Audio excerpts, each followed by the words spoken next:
seconds. Is this where the damn drumming and the music kicks in? Yeah.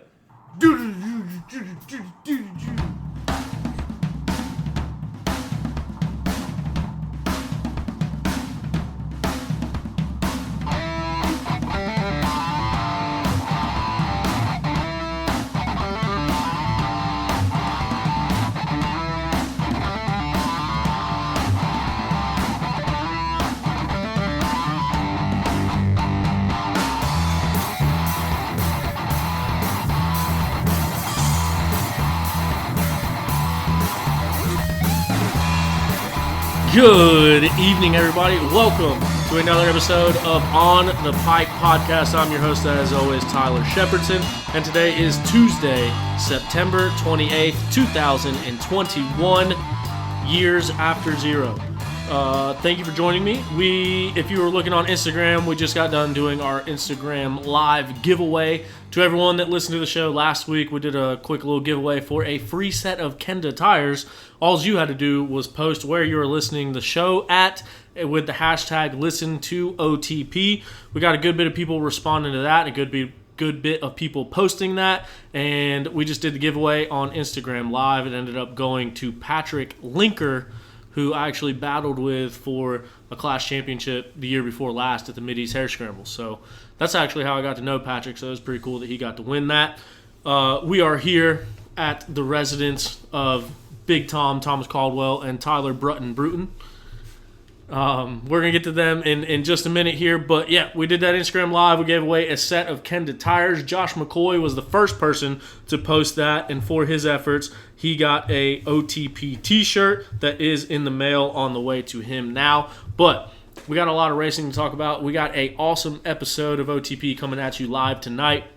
We're going to kind of go over the race results right now, bench race a little bit, and then also on today's episode, we're going to talk with recently crowned XC3 champion Jonathan Johnson.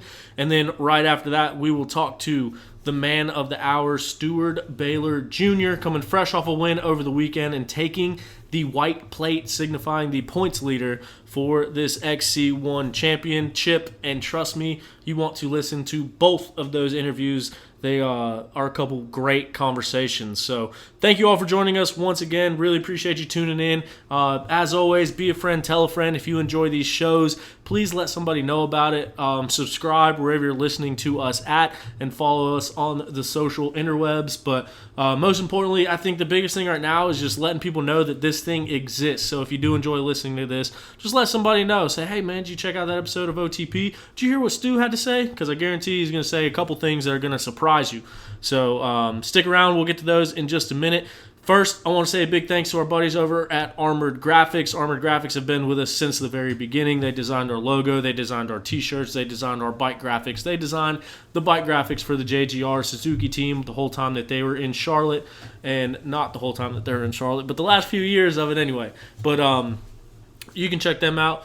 armoredgraphics.com or at Armored Graphics. They do really great work for all bikes, all makes and models, and use promo code OTP, and that's going to save you 15% off your very own set of Armored Graphics. Also want to give a shout out to our buddies over at Ichthus CBD. That is IKTHUS CBD. You can find them at ichthuscbd.com or at Ichthus CBD. They're friends of the show as well. They are big supporters of off-road racing. They support many riders in the off-road scene. So rather than us giving you a promo code, as always, I suggest go to their website, look at their list of riders that they support, because there is a lot of them, including a few battling for some championships this year. So kind of worked it out with them to go and support those riders, because at the end of the day, that is what we're trying to do as well, is bring more support, more attention, more everything to those riders. So Ichthus CBD, if you check out their website, you can see exactly why their product stands above the rest and why it is such a good product to use. And if you are curious about CBD and always been kind of skeptical maybe, or not yet have tried it, Ichthus CBD will walk you through what it is, how they made it, why it's good for you, and even give you a couple risk-free options to try out some Ichthus CBD. So check them out. And yeah, other than that, thank you guys for supporting the show, and thank you guys for listening to the show. I want to start things off real quick. First of all, T's and P's to Liam Draper on that Tealy Energy Racing KTM. If you were watching the broadcast or if you were at the race, you saw that he went back to the pits. I think it was the first lap. It was either the first or the second lap. He's sitting on a golf cart, and medics were tending to him. We come to find out he shattered his patella. So that is your kneecap. No doubt that has to be pretty uncomfortable. And it looks like Tom's over here signaling to me that it was 5 pieces. So if you see the x-rays of it, I think Liam actually posted it, but that thing is shattered. I mean, just all sorts of chunks of kneecap floating around in there. No doubt that has to be very uncomfortable. I saw a picture of his knee. It was like 3 times the size of what it should be. So T's and P's out to Liam Draper. We wish him a full and speedy recovery. That has to be a tough one to deal with, especially the way that he's been plugging along in that XC2 class, looking for those podiums and looking for those wins. No doubt that is a bummer there to Liam Draper. So we hope everything gets better with him ASAP. Also, want to keep Ben Parsons in your guys' continued thoughts and prayers, T's and P's. He's still recovering from a gnarly injury that he had. He is on the mend. I believe he's home now and doing a lot better, but still has a long road to go. So just keep them in your thoughts as you move throughout the week. And hopefully I'm not missing anybody. If I am missing anybody, I terribly, sincerely apologize. We'll get into this weekend's Burr Oak GNCC. It was held in Ohio at the, I almost said legendary, but I don't like that place. But I guess it is still legendary. It's the longest running GNCC location. It is at the John Penton GNCC grounds, the Sunday Creek Raceway, I think is what it was called, which is now flat to make room for more parking for the GNCCs. But it was none other than Stu Baylor taking the win, looping his bike out, and making the crowd go nuts one way or the other. Once again, what? Broke a handlebar. Oh, yeah. This time, instead of breaking a fender, he flipped it all the way upside down and broke a handlebar, which we actually asked him about and why that happened. So he'll explain that better than I can explain that to you. But Stu Baylor grabs the win and takes the points lead. So he will be riding that Yamaha with the white plates going into the next GNCC. Ben Kelly was your current points leader. He's been leading it pretty much since round 2 or 3 and held on to that points lead this whole time. He is just 1 point behind Stu in that championship standing as it comes down to the wire. Ben visibly frustrated in his interviews at the end of the race, so look for him to come rebound strong. Ben has a lot of grit, a lot of determination, and it looks like he is amped up, fired up, said he's tired of Stu showboating, so he's going to try to keep him out of victory lane so he can't be showboating anymore. Jordan Ashburn, in my opinion, and I forgot who brought this up to me the other day, but I think Jordan Ashburn is probably the most underrated person in all of off-road racing in America right now. Jordan Ashburn lands himself on the podium once again in that third place position. He was battling up front for the lead and battling back and forth between second and third all day. He ends up second on the day. And he still holds on, third on the day. Messed that one up. Third place on the day. But still, ever since his twins have been born, he has not missed a podium. So those twins keep getting to see their daddy bring home one of the big trophies, which I think is absolutely awesome. Can't find any better people than Jordan and Mary Ashburn. So super cool that Jordan's keeping that podium streak alive. Moving into our XC2 class, points leader Jonathan Gerard, Johnny G, takes the win once again over defending reigning champion Craig DeLong. And then Mike Wachowski ends up on the box once again. Glad to see him back healthy and riding to his potential. He gets that third place spot, but Johnny furthers his points lead and most likely will wrap up that championship at the next round. He has a very good shot to do so. Right now, he's got 292 points to Craig DeLong's 248 points. So the way the math works out on that, if Johnny wins or is even anywhere up towards the front, he should be able to wrap up that championship at the next round. And then moving into our XC3 class, Johnny Johnson. Jonathan Johnson grabs the XC3 win and wraps up that XC3 championship for 2021.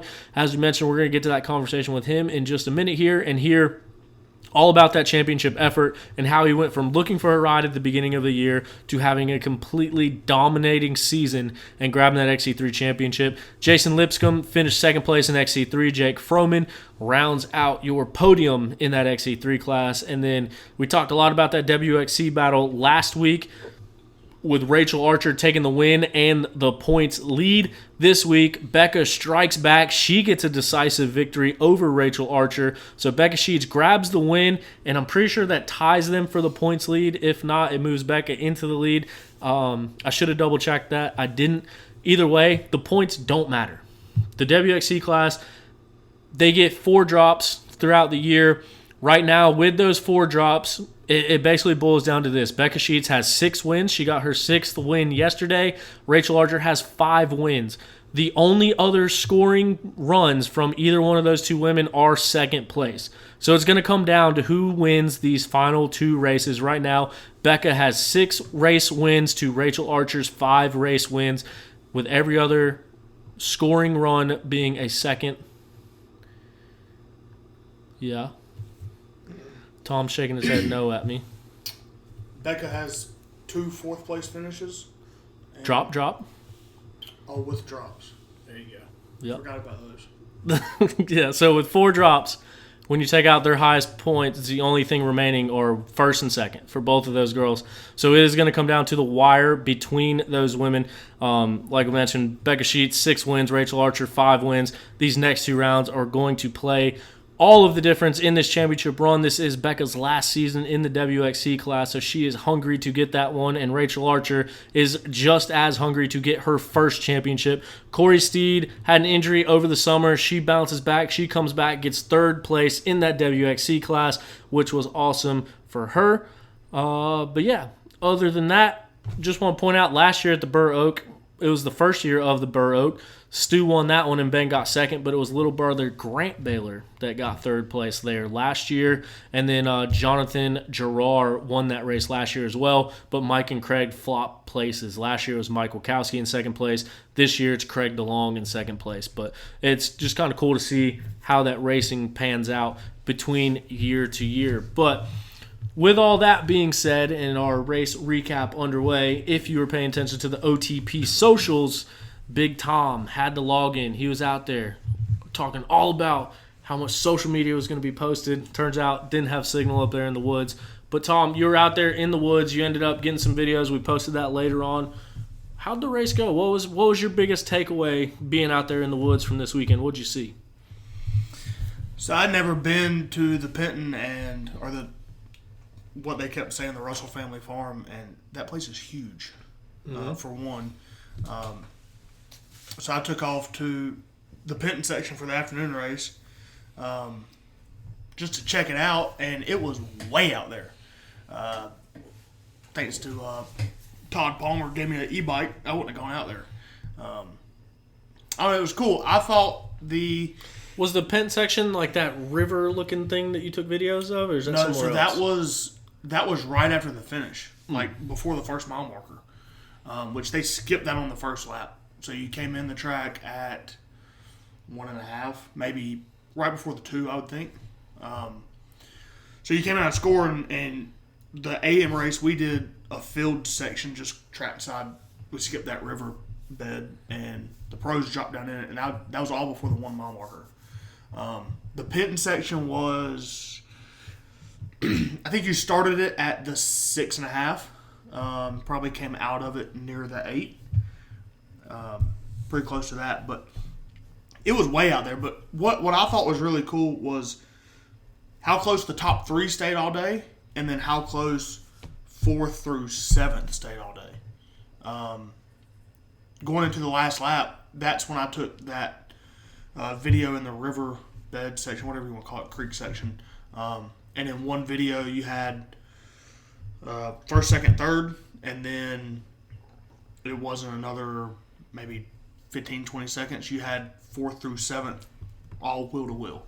And when they came through the river, just that 4th through 7th battle, I know Josh Strain was in 7th, and he could have very easily been top 5 right off the podium had things played out different.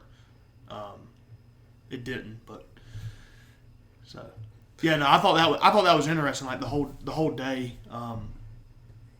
there was close battles, which I thought was pretty cool. Thanks. So Tyler, you're a former 25-plus champion and in the mix for a 25-plus championship this year. You raced this past weekend. One thing that I did notice when I went back and listened to the broadcast was that they kept saying how much different this track was and how much they did to change it. Was there much difference between this track and like the typical Penton track or even the Penton track from a few months ago? Well, I actually missed the John Penton earlier this year. I'm not usually a big fan of the dirt in Ohio. I actually swore I'd never go back there after one race I raced there, I believe. It was a muddy one. So I haven't raced there many times, so I don't really have a lot to compare it to. I did race there last year, but I went up there and raced Sportsman A and lost brakes on the first lap, so I only had one lap that year, so my memory's not that great, so I can't really compare it very much. But I think the year that it was muddy, they might have cut out the John Penton section. And then I ran Sportsman A. They didn't run the John Penton section in the morning race. So I'm not sure that I've ever actually run the John Penton section before. But I don't know if y'all have heard, but it was gnarly. Like, it was everything everyone's saying it is. It was... So what's it like? What makes the John Penton section? It was tight single track. It was all looked like fresh cut trail to me. I call it the John Penton section, which sounds like it's like a section they run every year. But... all of that was like new trail. So like I said, I don't know what the section normally is, but it felt like new trail to me.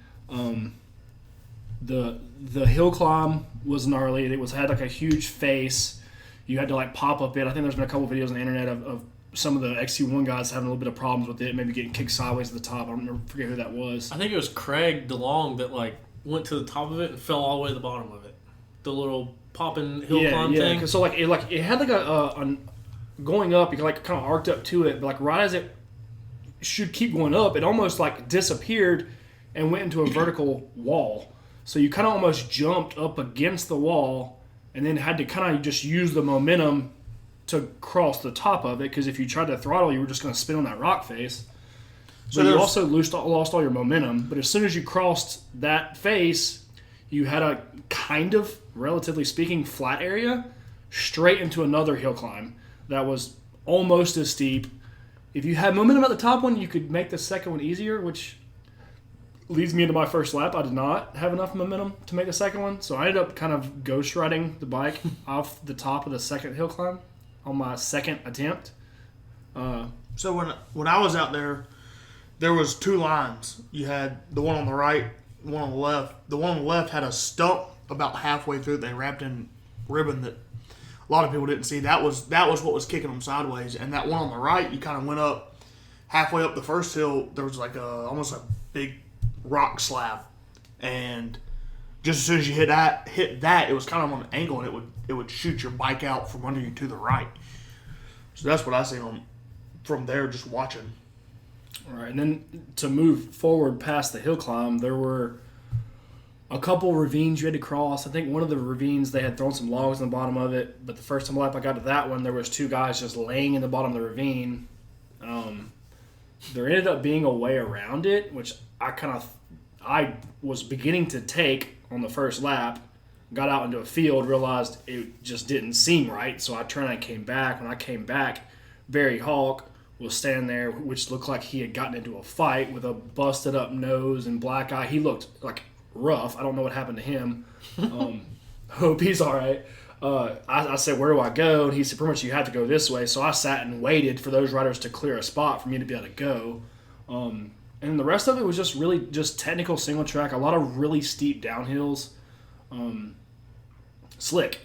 I mean, so that whole Penton section, it's like a mile or 2 miles or 5 miles. 5 miles. And that's why everyone raced a 10 or so mile track all weekend, and then the PM bike race was running a 15.5.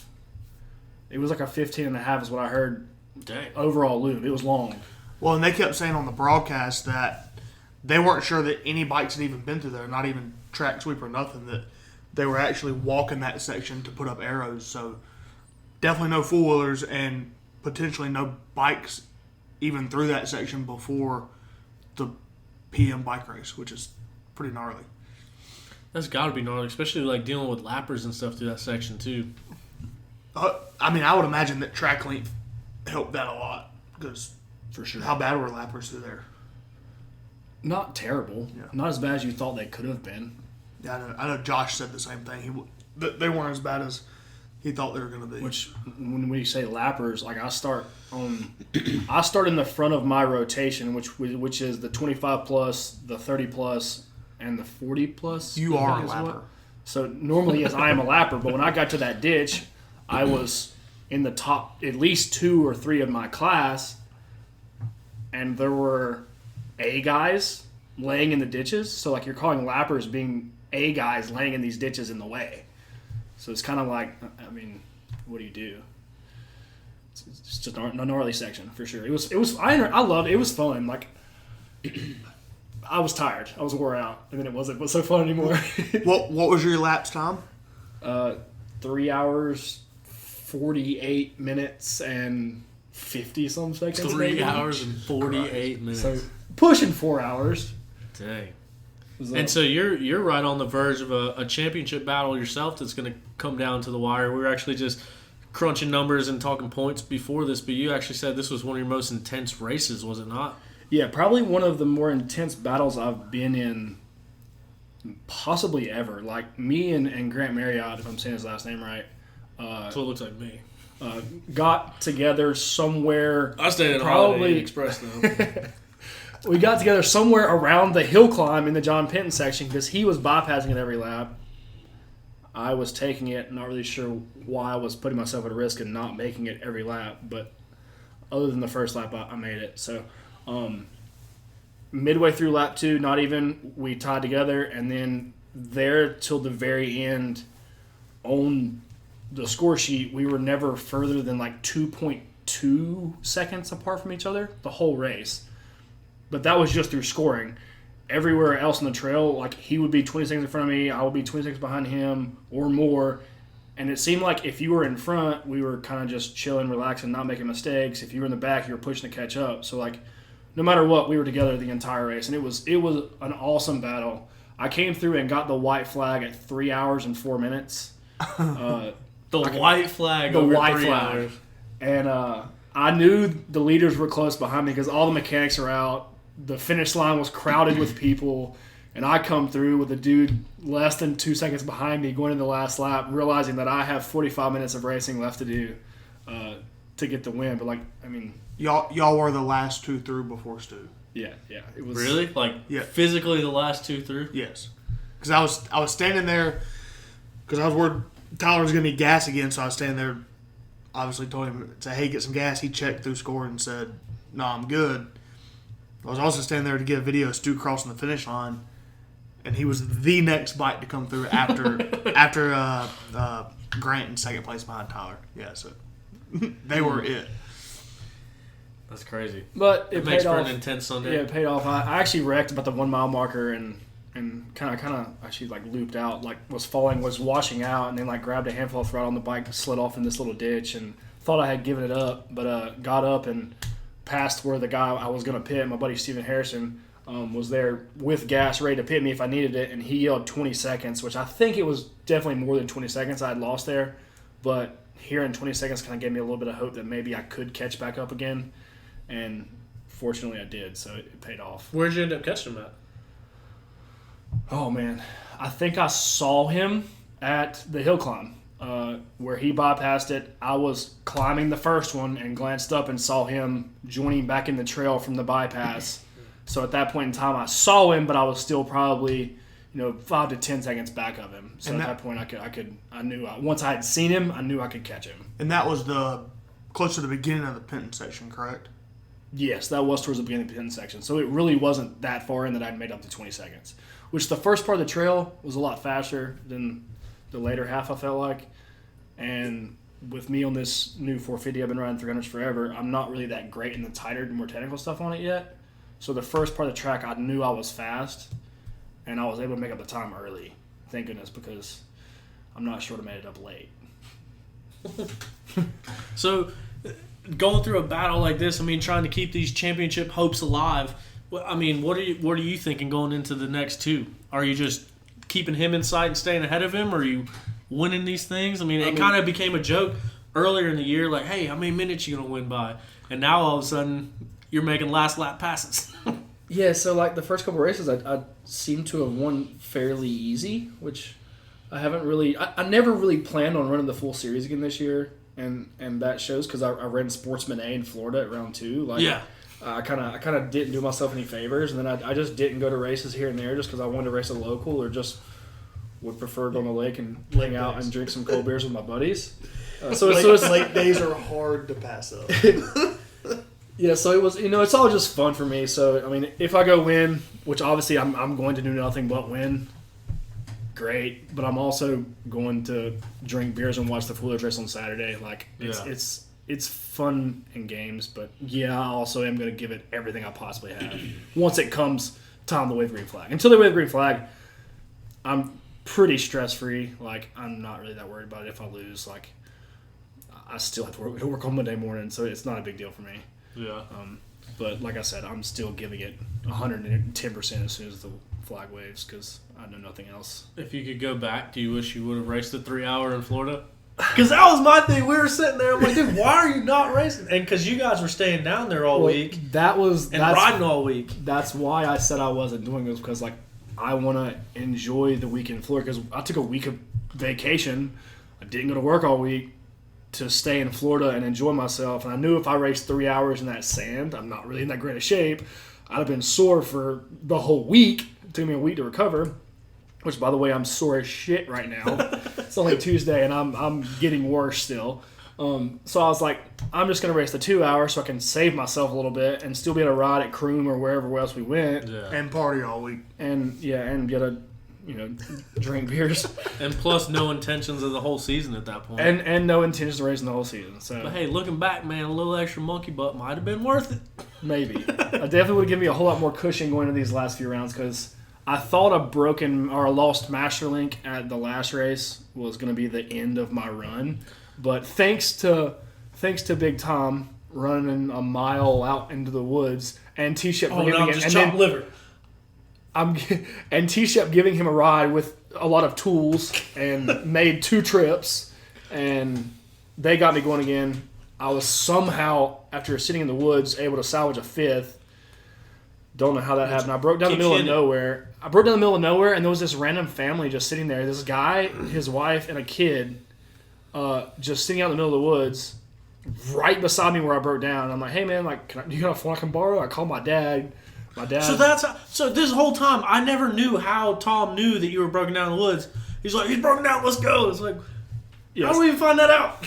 Which, thanks to the guy for me to use his phone, but I felt like I was almost like intruding on him and his little family time. I don't know what he was doing, but he did let me borrow his phone. I wasn't able to really give them a lot of information, but my chain was actually jammed up in the swing arm. Like, I needed way more tools than them to just bring me a Master Link and go. Like, it wasn't that simple, and I wasn't really able to relay that information to you two because y'all are the ones who brought me the tools. But fortunately, we made it happen. I also bent my chain in the process. Thomas had it all on Bad Luck Bruton Instagram Live. I lost my key for the CT in the mud. Yeah, it was a process. Well, how lucky was it that happened at the Mountaineer where there's phone service? Yeah, because if it happened to John Penn, Oh, I'm you've like, been screwed. Or Big Buck. Yeah. There's no service at the Penn. yeah. There actually is service. I think there's just so many people there you can't do anything. I got T-Mobile. I don't have service on a cell phone tower, so.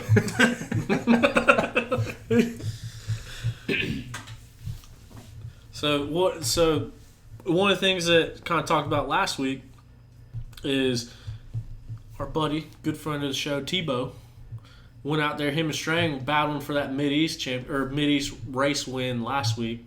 And one of the things we were talking about, like, hey, Tebow might be all the way back. He said he's feeling good, he's riding good, looking good, goes out there and he's leading some laps. And pulls a whole shot. Yeah. Which Trevor does not do. Ever. I think you could probably ask Trevor and he would tell you he's never whole shot at a national. Now he has. Now he has. I texted him, actually, on the way home Sunday night, and I said, you whole shotted? What the fuck? That's not you. You don't do this. What did he say? He He said, "Man, I know it was cool." Here, I'll pull it up and read what he said. Shout out Trevor. Trevor actually listens to the show. How cool is that?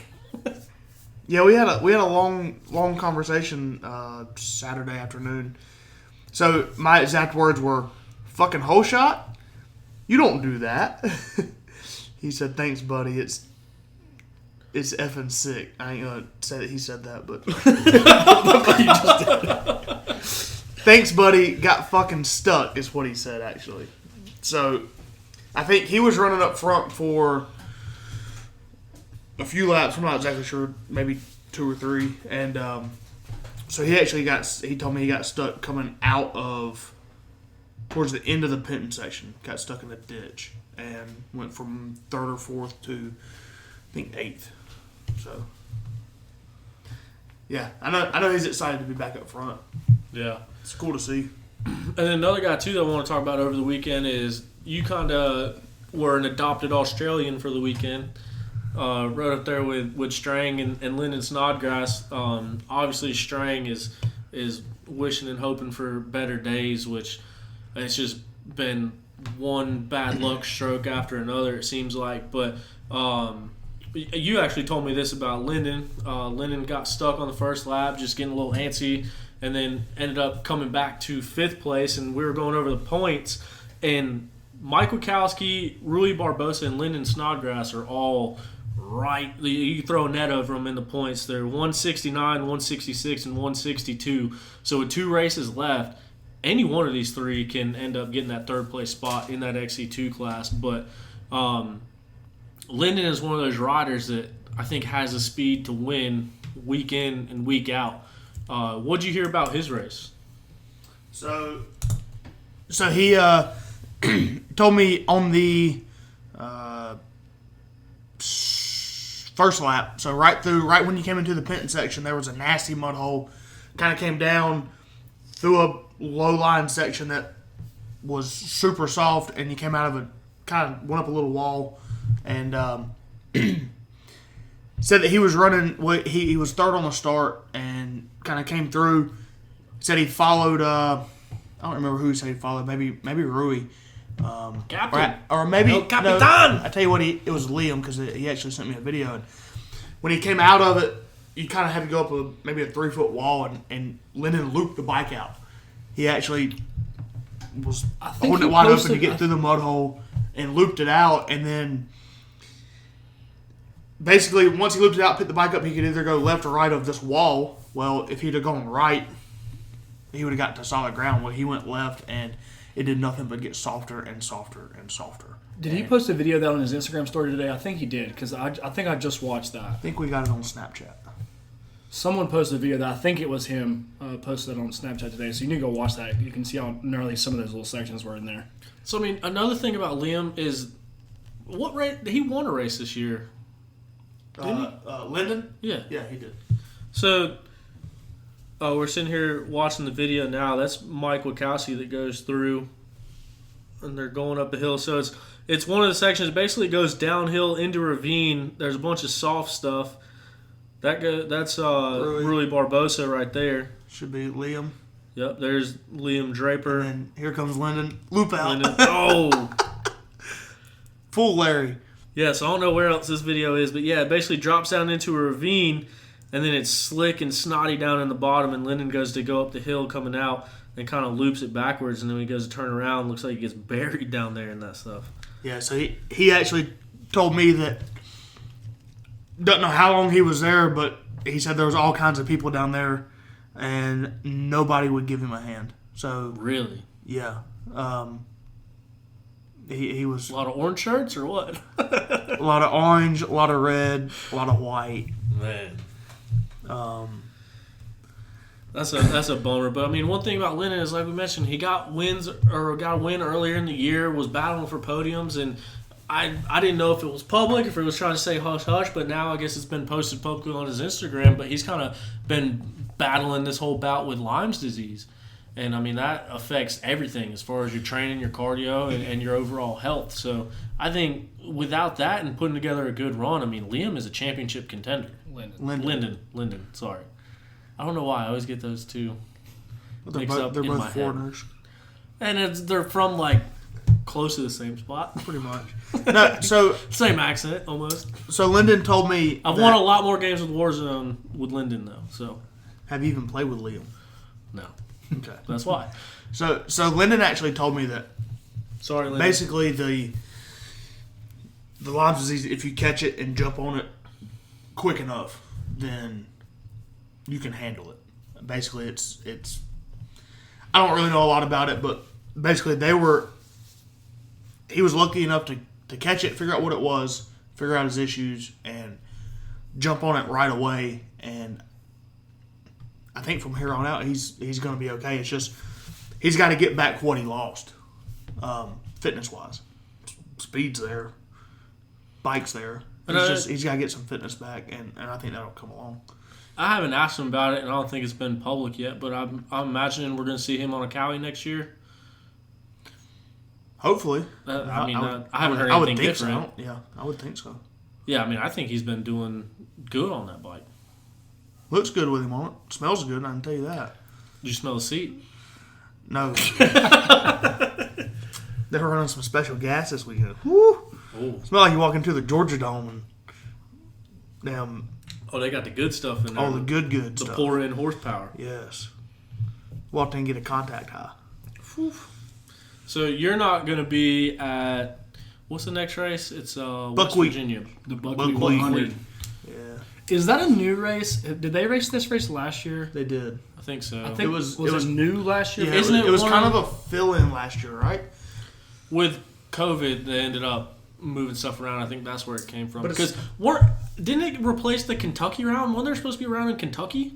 And it got moved to this? Because I'm pretty sure this is another race at the greater High Point area. I know it's northern West Virginia.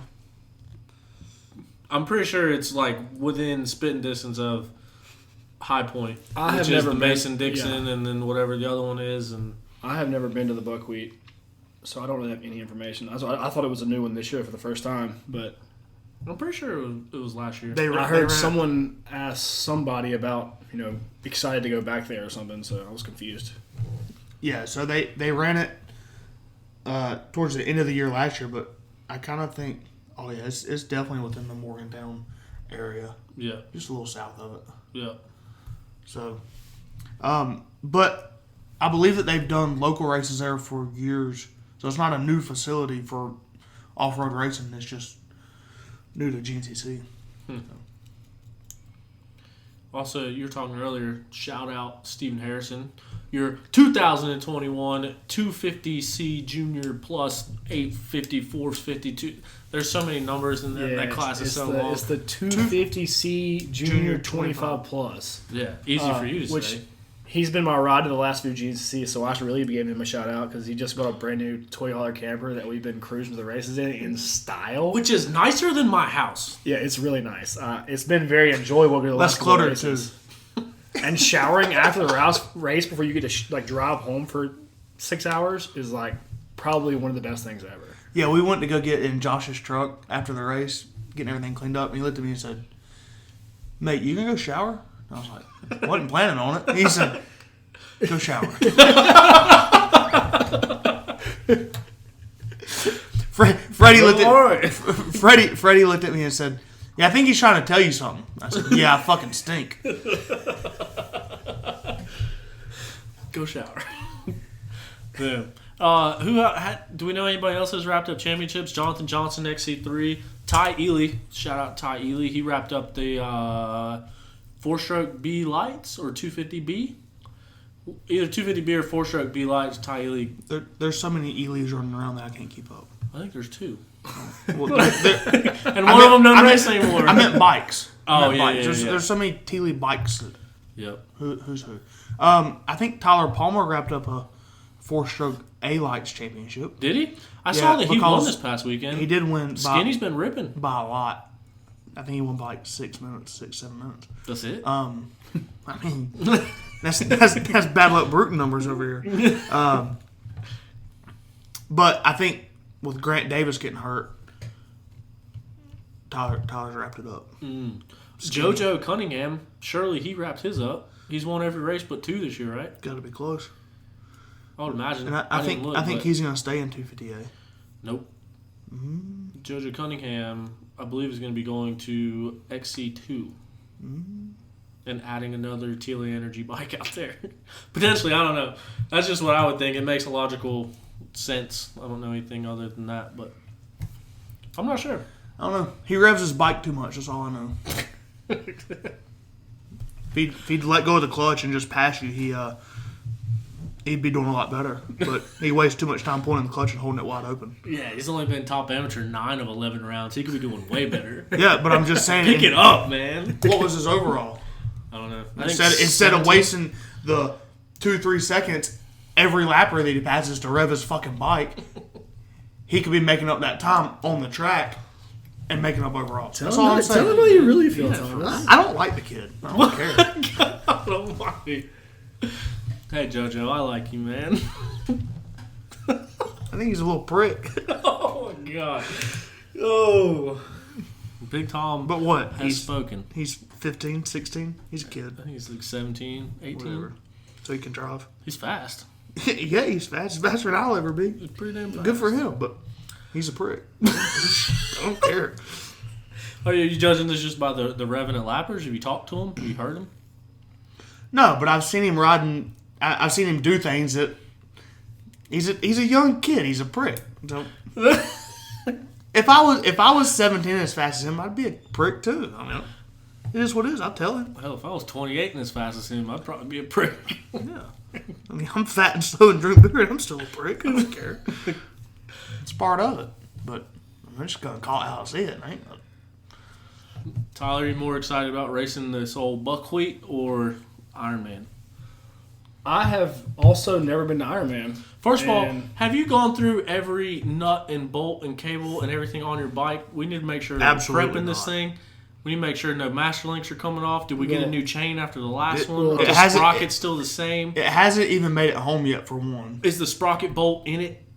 Yeah, so... Yeah, let's hear about that. You showed up to the race with no front sprocket or chain. Yeah, so I guess the Beckley, West Virginia round... Drive 6.5 hours with a dirt bike without a chain and without a front sprocket.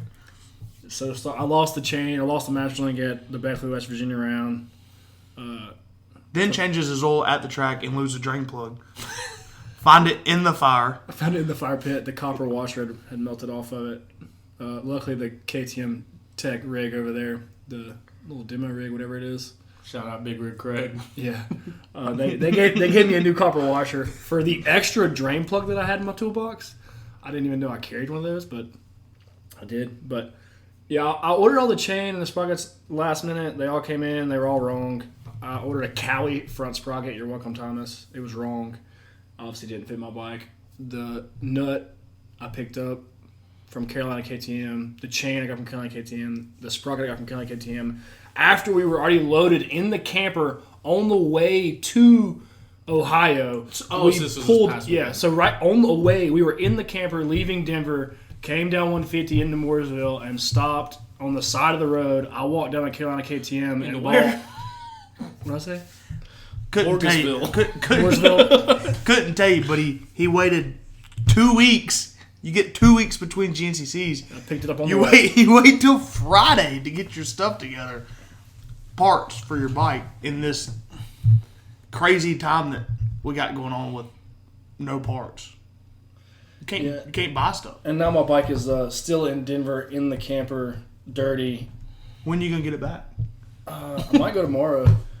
Yeah, I guess we're not doing fish tomorrow now, are we? No, we're not.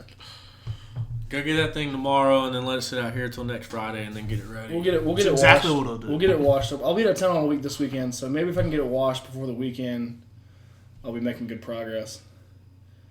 We'll see. I got $10 says it don't happen. Well, hell, we got a week and a half to figure that out. You got 2 rounds left to hopefully wrap up the second 25-plus Junior AB Championship of your career. Tom, you're going to Ironman, right? That's the plan. If I can get off work. But you're choosing NASCAR over the buckwheat. Oh, yeah, we got to go fast turn left and right. We're going to the Roval. Oh, yeah, it's the Roval. Yeah. Left and right turns. Yep. Either way, Really appreciate y'all joining me. Cooking Letting me you come dinner. over, cooking me dinner. It was delicious. Very good dinner. You'll see that Venmo request. So. Very good Bush Light. I told you I'd Venmo you. We got it. But anyway, so what we're going to do now is we're going to get into these two interviews. We got Jonathan Johnson coming on, and then right after Jonathan Johnson, we're going to follow things up with that interview from Stu Baylor. I appreciate everyone tuning in and listening. Appreciate Tom and Tyler for letting me come over here, eat dinner, and record this show, and to get their insight on what went on this past weekend. Hope to see every single one of you out at the races. Congratulations, Patrick Linker, on your brand new set of Kenda tires. Josh McCoy, I told you I sent your shirt. I'm sorry, I'll send it tomorrow. I keep forgetting.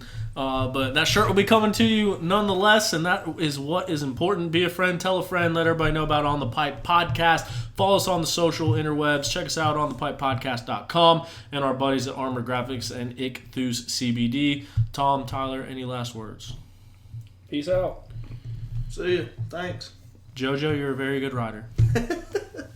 So joining us now is the 2021 XC3 champion, Jonathan Johnson. Johnny, welcome to the show, man. How's it going? Doing good, yeah.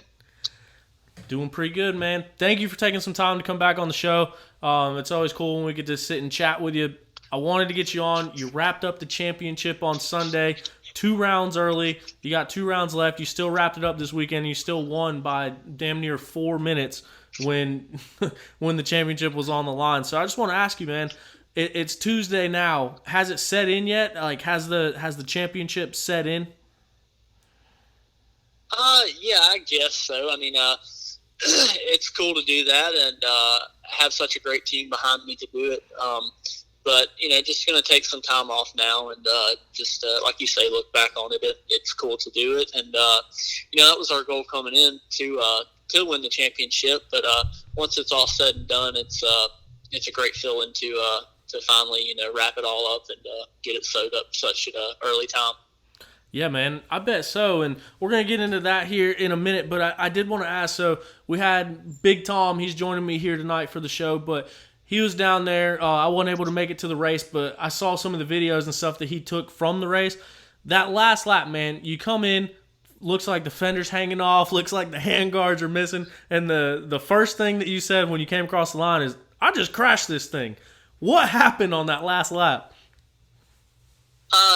Yeah, I trashed the bike there that last lap. Got to the first hill climb there and got almost to the top of it, and it started spinning. Well, I slid off the back of it trying to get it to go up there, and it caught traction on something and went probably 10 foot in the air, flipped me back down the hill. And I'm laying at the bottom of the hill, hoping the bike doesn't, smash me to the ground any further than I was. And everybody's yelling, get up, get up. I turned around. The bike's leaned up against a tree standing upright. So I just run over to the bike, get it, and, push it down the hill, bump start it, and finish the lap. But it bent everything up. It broke the front fender, the number plate, the handlebars. It did a number on it. Oh, my goodness. And that was on the last lap? Yes. So when that happens, if you make it around again, you're winning this championship, and then you go down that hard. Did that thought ever cross your mind, or were you just thankful to be all right and ready to keep going?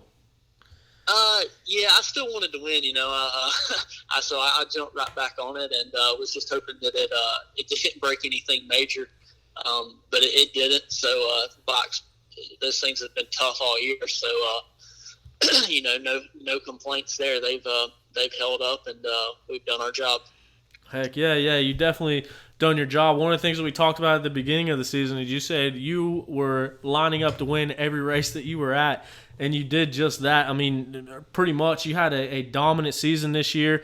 And when we talked at the beginning of the year and you were kind of talking about how this Magna 1 deal came together, it was kind of last minute. Like it with the way things ended last year and looking for a team, searching for a team and wanting to race XC2, and then all of a sudden this XC3 deal came in and so you jumped on it. How does it feel to go from looking for a ride over the offseason to now putting together such a dominant year and coming home with that championship that in a class that you didn't even know you were running? It feels good. I didn't want to drop back, but that's what the cards we was dealt. That's what we ended up having to do. And I knew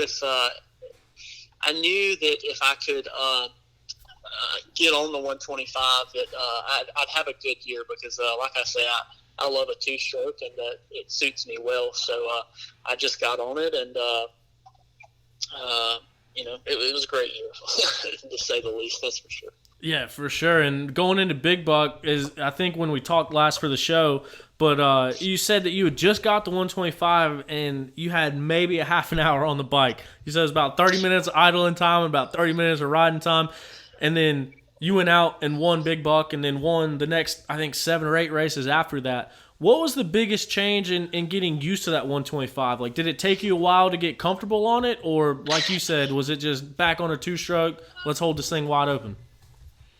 Yeah, it's pretty simple. For me, I rode a 4-stroke as a practice bike all year. I probably had, like you say, probably maybe at the max 2 hours of practice time on a 125 all year, and that's it's kind of crazy, but we didn't ride the thing at all. It was on race time.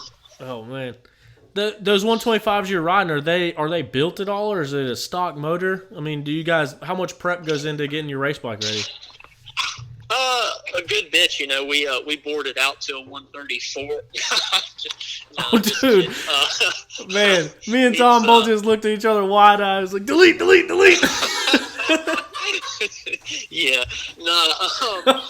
they're actually bone stock. We don't touch a thing on them.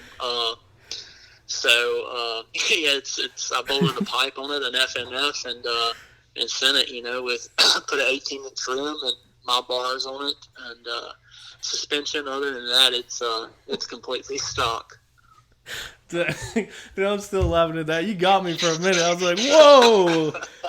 Oh, yeah. I'm surprised that more people doesn't get tore down in that class, Yeah. Yeah, for real. I figured there would be more chunks and stuff like that. Yeah, especially with such dominant winds coming out of you. But yeah, for real. It's not about the bike there. If you got the speed, it shows in the last 2 laps. Oh yeah, I mean Caleb won a race on a 150 for the overall, and that just goes to show that it's the rider. You coming off of a 250, getting on the 125 and winning races by 5 minutes. I think any bike you're going to be the one out there in front, but. These last 2 races that you got for GNCCs, what's the plan, man? Are you going to run the number 1 plate and finish them out in XC3? Or are you going to take the rest of the year off? Or are you going to move up? I mean, what's your plan for the last 2? More than likely, I'm gonna move up. That's probably the plan, and hopefully it goes well. Moving up, you going to XC2 or get up there in XC1, get some of that money from them boys?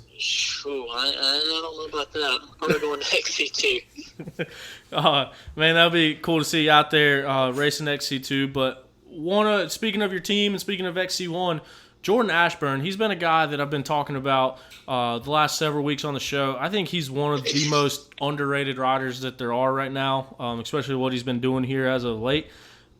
Do you ever, like, being on the same team, being on the same tent, and being with all these guys, are you ever getting any advice from Jordan? Like, how much do you guys talk on a race weekend, or do you guys ever ride together outside of the races? I haven't really rode with Jordan much this year. We rode, maybe once or twice at his place. But other than that, we see each other on the race weekend, and he's a really cool guy. And like you say, very underrated. He's probably had more podiums this year than a lot of people. He's been there, every single race, and he's only getting better. So, looking for him to win one here very soon. Yeah, for sure. And so I was just sitting there wondering, like, if you ever get any advice from him, because he's a guy that's been around for a while and kind of been through it all. And I mean, you've been around it for a while too. But yeah, just a random question that I had there. But I know before you attributed a lot of your success to your training program and everything with Jacob Fetty and like riding with guys like Trevor Bollinger and Brody before the injury and everything. What are you doing now for your training? Are you still with Jacob and still riding with Trevor, or what's your typical training week look like? Yeah, pretty much. I mean, whatever Jacob tells us to do, and me, Brody, and Mike DeLosa, we pretty much do it. Kind of on our own, but just whatever Jacob instructs us to do, pretty much, and Trevor. So it all works out.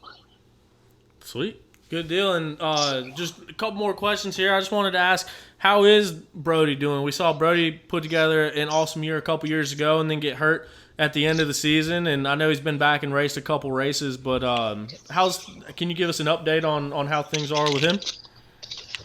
Yes, he's doing good. He's had a rough go around, breaking the leg at Ironman last year, and they got it back together and everything. And about 6 months later, they had to re-break his leg. So it's really been an ordeal. That's for sure. It's all healed and he's doing good now, but. It's just taken, that much time off. It's taken a toll. So it's just going to take him, like I say, more ride time. He's only been on the bike for maybe a month now. So, I look for him to, finish out this season, nothing crazy, and just get ready for next year. Yeah, for sure. And does that play a big role? Like, obviously, you guys are riding together all the time. Do you think that plays a big role in having him down and out for most of the season and not having him as a training partner? Yeah, it definitely does. It sucks to see him not being, I know what he can do, and it sucks seeing him, out like that. But hopefully he's getting back into it. So it won't be long. I'm ready to see what he can do over the winter, and hopefully we come out swinging for next year. Yeah, for sure. And then, so last thing here, I know you're tight with the points over there at the Mid-East Championship, and got a good shot to go win that championship as well. And I know we haven't quite made it through this season yet, but have you set any goals for yourself for next year, or are you still focused on wrapping up that Mid-East thing and racing these last two XC2 rounds? Yeah, that's my goal, is to wrap that up. But like I say, I've got a decent points lead if we count drops right now. So I've just got to finish them out, and hopefully we have a good year. Rest of the year we've only got 3 rounds left, so hopefully we have a strong end of the season here. Sweet. And yeah, not getting into too much. I'm sure until off season comes, a lot of things don't really get finalized. But next year, are you leaning more towards defending that number 1 plate in XC3, or are you wanting to get back on an XC2 bike? It's pretty much a done deal. We're going XC2 next year. So that's kind of done. Excited about it, and I think it's going to be a good year next year.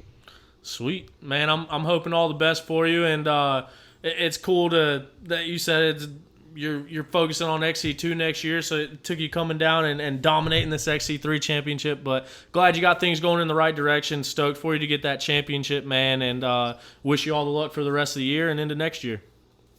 Yeah. So thank you, and appreciate it. It's been a year. I've had a lot of fun. That's for sure.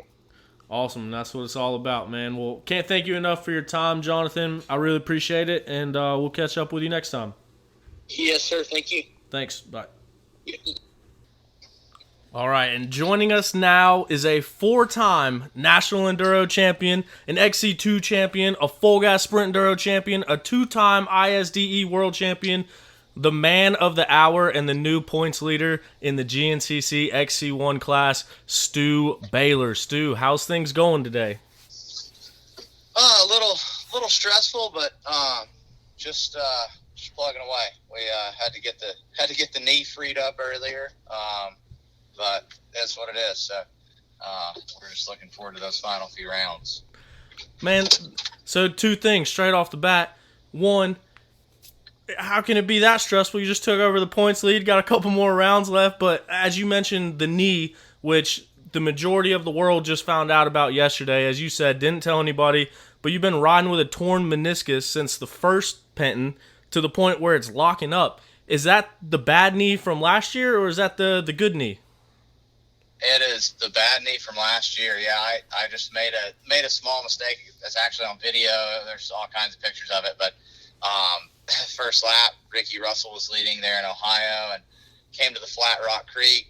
Went to take a little bit alternate line, and my front end washed. And with that slick rock, my foot went one way and my knee went the other way. And I felt a pop there, and my knee kind of started getting a little funky, and it locked up that day, and I was able to bust it free. And it actually locked up right before that West Virginia round. We were riding at the track that Tuesday. It locked up to the point that I had to have my buddy Evan Smith lift up on my ankle and pop it back in for me. But just, it's come and gone over the last few months, and I don't know, it is what it is. It's just one of those things that's kind of nagging, but obviously I can still win on it, can still ride on it just fine. So this is the longest it had stayed out. I couldn't get it in. It stayed out that whole race, and normally I can kick it free. And yesterday there just wasn't a time that I felt like I could break through it. So there at the end,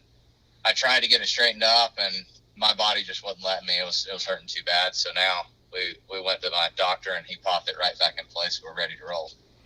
That's so gnarly, man. So at the first Penton this year, not only do you pop your knee out, but then you get gas all over your boys, got to take a pit stop to wash them off. Go back to the Penton, knees locked up again. That's insane. But like you said, you're still winning on that thing. But, I mean, knowing that your knee or your meniscus is torn and that it does lock up, is that something that hurts all the time, or just when it's locked up? Like, when you're on the bike, are you thinking about that, or are you just riding just like it's business as usual? Yeah, I mean, when you line up, like, it's business as usual. I mean, when it pops, I know it, I feel it. It's frustrating, but after that, I mean, you forget about it. I mean, there's things that'll remind you, but essentially, I mean, your adrenaline's rushing, and my adrenaline was rushing right until I picked my bike up off the ground, and I even went back to watch the videos. I was like, I'm pretty sure my knee was right until that, but I looked back and saw the videos, and you'll notice my left leg, I never really straightened it. I was on my toe when I let go of the bike. I was standing on my toe, and my knee was slightly bent, and I guess it just wasn't bothering me. And then I went through the finish line, wiped off that number one, and then it was like, okay, there goes my adrenaline. Now here comes the pain. But no, I mean, I've ridden through hell. Some of my best days have been with injuries or right after surgery. So I don't know. I just when you're racing, you kind of forget about anything and everything. Like it's just one of those things for me. Like it's a place where nothing else matters, and you're only worried about that day and racing. And that was the case this weekend. Like, happened very early. Actually happened twice. The first lap, I was able to free it up once. The second time, I wasn't so lucky. So, just part of it. And like I said, you just kind of forget about everything when you're out there. Man, and as you mentioned, you had some of your best races, and then this year is like a career year. I mean, it seems like things are going in the right direction. Obviously, like I mentioned at the beginning, you're the talk of the town right now and bringing all the eyeballs. But I mean, you're comfortably in the lead at the National Enduro Series, looking to make that 5 national championships over there. And the one thing that stood out to me is yesterday you said that the white plate didn't really mean that much to you, and that it didn't really put any pressure on you. And without giving yourself completely up or anything, I know we've talked about your championship aspirations before on the show. How much of that, this is no pressure, was kind of just trying to tame the pressure? Or is it really no pressure and just going at it week by week? It's tough to say. I mean, I'd be lying if I said it didn't keep me up at nights. But, I think that's just part of it. Like, deep down, it's there. It's kind of taunting you right there. But at the same time, like, I don't know, a lot changed. A lot changed last year, and like I still want to win a championship. Don't get me wrong, but last year when I was left with nothing, I realized that racing wasn't everything. So at the end of the day, like it's not going to be the end of my life or completely change my life if I don't win this championship. And I don't want to think that it does, because I think that if you put too much pressure on it, that's where things change. And me personally, I want to kind of play it race by race. I know these last two pretty much mean championship. Like I have to win one of the last two, and I have to finish second at the other one. Like there's no other way around it. But also, I don't want to get to the point where, let's say next race, Ben's leading and I'm in fourth place, and I push to the point that I'm risking everything on my side. So yeah. I just don't want to treat it as something that is life changing. I don't want to treat it like it's that major. I know it is, but at the end of the day, I don't want to do something stupid trying to achieve it. No, that makes complete sense. And to be right down to the battle of something that you've always looked forward to, and to have that mindset going into it, I think speaks a lot to your mindset and how you're able to pull through that, and why you even gotten yourself here to begin with. But going off one of the things that you said last year, I mean, it was a hell of a year for you. I mean, basically got dumped and left with nothing, and then struggled to find a bike, to find somebody that would put you on a bike and put you on a team. You get that opportunity, you make the absolute most of it, and now here you are. You've won 7 out of 11 races, didn't line up to one of them as far as GNCCs are concerned. How does that feel, man? How does it feel to go from that point that you were at this time last year, and that popped up on my Facebook memories when you came back and won that race the other day, or a couple weeks ago. So, I mean, how does that feel looking at that Stu Baylor a year ago and seeing where you're sitting right now? It's honestly frustrating. It makes me wonder, like, why didn't I change my mindset a long time ago? Because that was the only difference. I mean, honestly, like that was the only difference. Like I came to National Enduros knowing that I was the guy to beat deep down, but not showing it. Like when there's a difference in, I would say, like competence and arrogance, and I try not to come off as arrogant, but I definitely have to have a certain level of competence. And at the GNCCs, I never had that level of competence. I think it's kind of similar to what you see with my brother right now.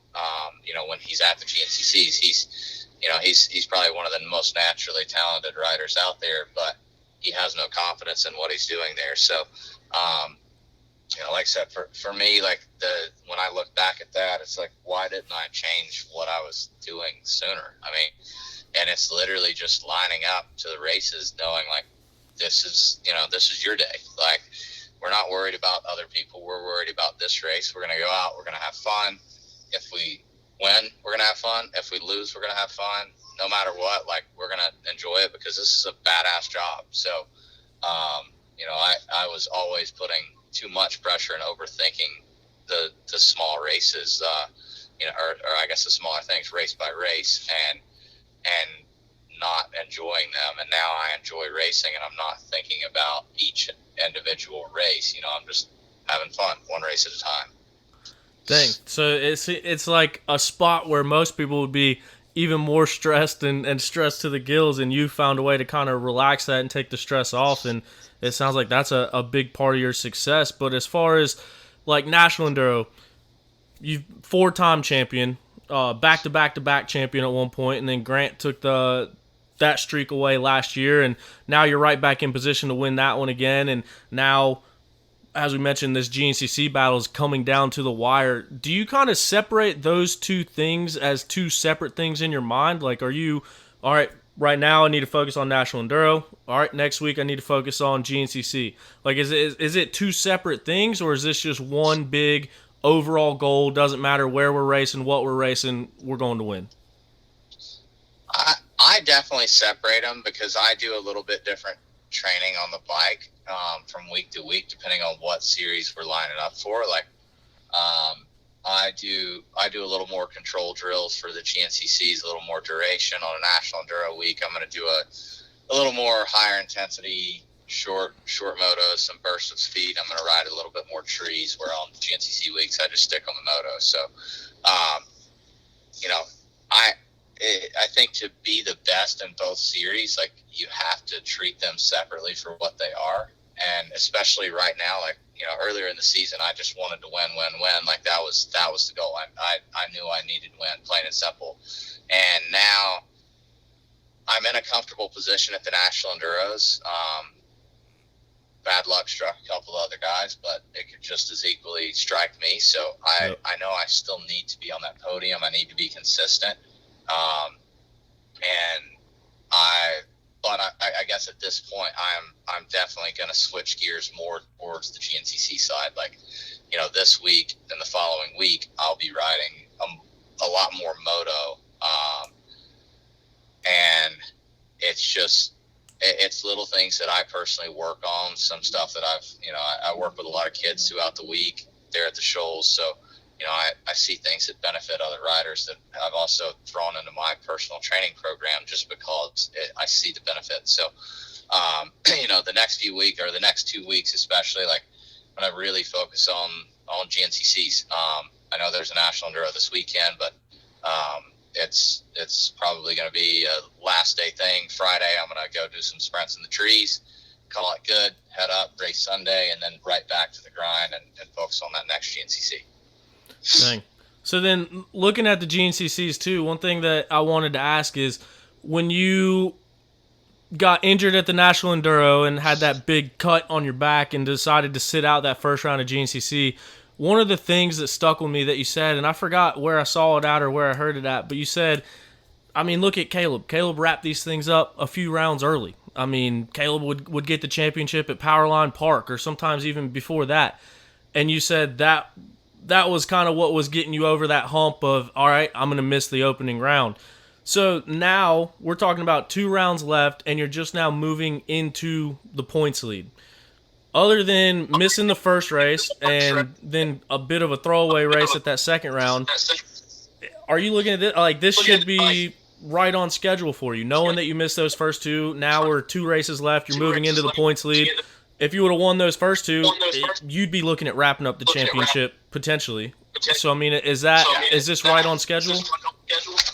It's a little later than when I wanted to. At that point, I didn't anticipate the bike failure there in Florida. So, you know, for me, like, that was a major curveball. And at that point, I had almost talked myself out of a championship. You know, the drive home from Florida was like, it was a long drive. I don't even think I listened to music the whole way back. I don't think I did anything. I just clamped my jaws and drove home, you know, at a 40-something, 50-point deficit. So, yeah, that was a really, really tough race for me. You know, knowing that we had already missed one, but you know, that day was a 19-point swing. I started having clutch issues there on lap 2. So, you know, at that point, I was where I wanted to be on the track. I just moved into second. I was running down leader, and I pulled into pits, and I said, guys, the clutch is gone. And from there, we just tried to lamp the bike in as best we could. So, I'm just at this point glad that we were able to make all the laps down there, but it's not where I want to be ideally. I didn't want to have this type of pressure in those last few, and that's, you know, a major reason as to why I'm trying to avoid pressure at all costs. Like, it's just racing. It's not, at the end of the day, like, I'd love to have this GNCC championship, but it's not going to change my life. Like, there's, you know, life's a lot bigger than one race or 2 races. Yeah. Yeah, Absolutely. And, absolutely. now it's echoing. Why? But a couple lighter things. I know you're getting ready to eat, so I'll make it quick. But one of the things that we talked about before is kind of in terms of sponsorships, like not the typical cut and dry, and basically the value that you have in being you and being yourself. That's one of the things that you were talking about going into this Yamaha deal, and I'm sure you guys talked about it and everything, but how is that now? Like, how has things been working with Yamaha, like with drinking beers at the end of the race and just kind of you being you and you being Stu? how has that been with this whole team transition and being under the Yamaha rig? It's actually going really a lot better than I expected. I think they're really open to everything that's going on, and I hope that eventually our whole market realizes that in the 90s everything that racing was kind of lost by the corporate image, the Euros and the collared shirts. At the end of the day, I think a lot more people are going to start seeing like the value and diversifying the market. Like we can't. I'm just speaking from myself. I mean, I was one of those kids that asked for signatures. I was one of those kids that came around to the semis after the race, and I also know that I was scared to approach any of those racers. I was nervous to go talk to them. I mean, it took my parents to push me to do it, and it's because they were clean cut corporate guys. I don't think, as a whole, I don't have kids there's a couple that are really shy, but most kids, they'll walk up to me like we're long lost friends. And I think that that's really cool to see. And, I'm one of the guys that I'll stop my track walk. I'll stop my dinner. Literally stop my dinner at a nice restaurant on the hill at Snowshoe a few weeks ago. Ran into a waitress whose son was a fan and took a video to send back to the kid that was at home. And, I feel like hopefully that stuff is going to start taking off, because it's the only way that we can evolve. I mean, at the end of the day, like I don't want to say that it's because of me, but I have to also assume that I have a reason, or I'm part of the reason. But we saw the crowds at the finish line of GNCCs. Steel Creek was big. Ironman was big. Snowshoe was occasionally big. Like the rest of the races, you would pull into the finish with 30 people around the finish line. Half of them were teams and personal family member, and then you'd go to the podium and spray 6 kids off the podium. I mean, it was yeah. really small. Last year, I had my first win. The crowd was crazy. The finish line was wide open. The loop outs even bring more exposure to it. Like at the end of the day, like I did a couple of those. It was fun, whatever. I had no intentions to do any more. Like some of those days you're so tired. Like this weekend I was so tired I did not want to loop it out. And I didn't want to go down on my knee. My knee was killing me. But every time I came around a corner on that last lap, there was 6-year-old kids holding a pit board, loop the bike, break the fender. Like, I mean, that stuff gets you pumped up. How can you not? Like that's so as a whole, like that stuff is like, it really needs to start coming, because the entertainment side that I think I'm showing the manufacturers and the industry as a whole is the only way that we're going to grow. I get it. The numbers are good. The racing numbers are good, but people don't just come to GNCCs to watch. Like they know somebody, they're not fans. Like, you go to that, like we went to the World Downhill Championship a few weeks ago, and there were thousands upon thousands upon thousands of fans that were there just to cheer. They didn't have their bicycles. They weren't there for the race. They were there for the racers. They were there to act like fools, drink all day, make a bunch of noise, and it was an insane atmosphere. I mean, I there's nothing to compare it to. I mean, after the race, the pits, you've got the CEOs of these companies, you've got the team managers and everybody out there drinking and having a good time. Every tent had loud music playing. Like every tent was open to the spectators, and the spectators were joining in with their loud music and drinking their beers under the tents. Wow. And it was a insane atmosphere. It was one of the most cool events that I've seen. And I just wish that people understood. I wish that our industry understood how much personal touch actually means to a lot of these people. How much did how much did it mean to those fans that got to stand there beside Lucas Shaw after he gets the podium and the only American on the podium at that final round in his tent, drinking a beer with him, listening to music with his team manager, with his bosses? Like, that stuff's huge. But, you know, at the GNCCs, we're too worried about putting up a guard, a big boundary. And I'm hoping that, you know, if I don't do it, I'm hoping that I can make a lot of headway on being able to open it up and make it to where people actually feel welcome and feel that they can come talk to us.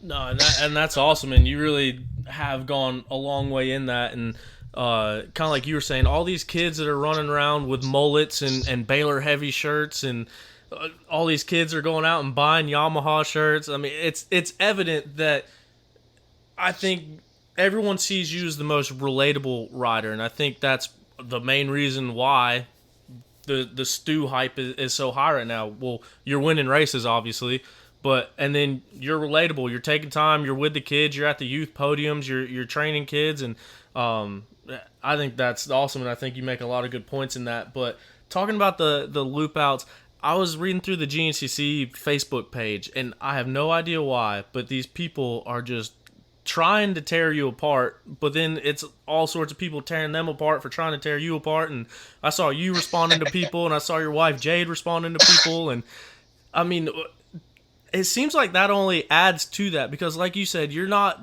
just winning a race, you're creating an experience for these kids. You're making a memory for these kids. Even when you were tired this past weekend, you damn flipped the bike upside down. Those kids there are never going to forget that. But I mean, that all that stuff on social media, people trying to say it's unsafe, and people trying to say you should represent your sponsors and your mechanic better. I mean, what do you have to say in response to that? Well, you know, I think that there's, you know, I could go on all day about this, but to wrap this up as quick as possible without going on a complete Stu tangent here. First off, just because I'm in the spotlight does not mean that I should be held to higher standards than the next guy. I don't care. I get it. I'm in the spotlight. That doesn't mean that I should be held to a different set of standards than the guy that's judging me on Facebook. And that's usually what they're doing. You know, these people are tearing me down and saying that I'm a bad influence. Well, I'm sorry, but at the end of the day, if my child grows up to loop his bike out at the finish line, I would much rather that than to see him be a 40-year-old bitch sitting online calling out a grown man for doing his profession. So at the end of the day, who do I want my child to look up to? Probably the redneck that loops his bike out. Then the next thing that's been brought up is that I'm a bad influence because I drink beer. So if that's the case, if that's your argument, I drink beer, well, then what do you do when you go in the gas station with your child and somebody in the checkout line's buying beer, or most of these hypocrites where they actually drink beer themselves? Well, it's simple. You're a parent. You should tell your child that that's not what you should do. Plain and simple. It should not be influenced by who I am or what I do. I'm a grown man. I can drink a beer. I can do it publicly. I can do it behind closed doors. You know, that's like telling me that I shouldn't be able to have children. You know, I shouldn't be able to do stuff like that to my wife that I'm married to behind closed doors. Like, you know, these people are publicly shaming me for things that they do themselves. If they can't parent their children better, then that's on them. Most of these kids understand that. Their parents drink beer. They're fine with it. And I have 6-year-olds giving me beers off the podiums, and they know not to drink that beer. Yeah. I knew as a child not to drink the beer. Yep. If your child is doing what I'm doing, and that becomes a problem, then I think you're a bad parent. Plain and simple. That is 100% what I think, unless you condone it. So, you know, if you want them to do a bike flip, then hell yeah, you're a badass parent. Go for it.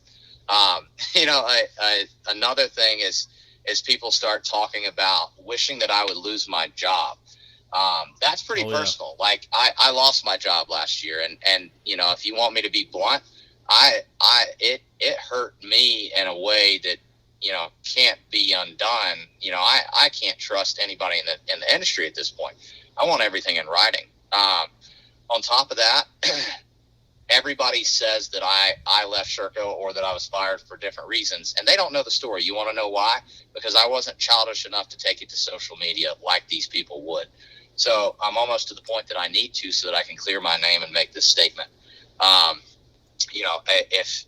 I've had to reply to quite a few people and say, I hope you the best when you lose your job too next week, buddy. Like, it's just, they don't understand it, that when they're saying that they wish I was fired, that it's pretty personal. Like, I was fired last year. It does hit hard. I mean, I spent tons of money chasing what I thought was right. And basically ran myself out of money trying to get back out of the hole that we created last year. And on top of that, it hurts you as a rider. It hurts your rider worth. I'll never be back. I think by the time I retire, I'll probably never be back to making what I was making before the Sherco deal. So yes, long term, it definitely affected me. So when these guys go on here and want to bash these things on me, I think that is that hurts. I mean, that's ridiculous. I wouldn't wish it on anybody else, and I can't stand when they do it to me. They that me looping my bike out is dangerous. Well, at the end of the day, I'm pretty sure that is one of the few areas on the entire track that actually has a barricade. That is one of the very few. I'm at the center of the track as a spectator. Yep. So if you're worried about your kids getting hurt, then they probably shouldn't be at an outdoor event. So with most of these people, I've noticed it's usually only 2 or 3 on the entire post, and it's usually the same person, and they chirp in on every single comment and add their negative side to it. And my fans have absolutely destroyed them. And I could care less about the 2%. Like, that's essentially what it is. You look through 190 comments on those Facebook posts, and it is 2 people. 2 people. But it looks like a lot more because they want to destroy me publicly. Yeah. And then I try to send a private message to those same people so that they can stop bashing me, because I can't stand hearing it. I don't want to deal with it. So I send a private message like an adult would if you've got a problem with somebody, and then they block me on social media. So, that stuff just gets me fired up, and that's just the short side of it. No, I mean, that's very well said, and like you said, that I can see where that hits you a lot more personally, given the fact of everything that did happen. But I mean, those same people, you know what else your kid shouldn't do? Drive a car. That doesn't stop you from driving a damn car. When you get old enough to drive a car, you can drive it. When you get old enough to drink a beer, you can drink it. So I completely understand where you're coming from on that. But man, I really appreciate you taking the time out. I know we went a little long, and you're probably sitting out there waiting on dinner. So I can't thank you enough for joining me and coming on the show once again. And good luck with the rest of the year. You're in a great position with everything you got going on, and I wish you all the luck. Thank you. I'll chat with you soon. All right. Thanks. We'll see you, Stu. All right.